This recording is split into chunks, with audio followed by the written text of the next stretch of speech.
जम्मू कश्मीर में 2019 के बाद से दशहरे का त्यौहार कोरोना की वजह से नहीं मनाया गया था।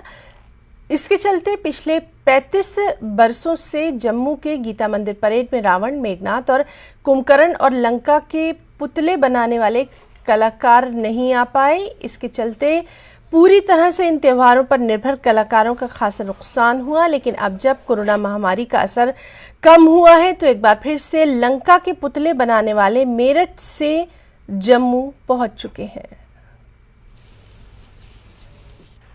2 साल कोरोना वायरस के चलते दशहरा जो है वो जम्मू में नहीं मनाया गया था। अब जब कोरोना की मार जो है वो कम हुई है, एक बार फिर से बड़े पैमाने पर दशहरा की तैयारियां जो है वो चल रही हैं। अक्टूबर के आखिरी हफ्ते में जो दशहरा मनाया जाएगा उसको लेकर अब जो यहाँ पर दशहरा के लिए जो बड़ा कार्यक्रम होता है जम्मू के अलग अलग कोनों में, इसके लिए रावण, मेघनाथ और कुंभकर्ण बनाने के लिए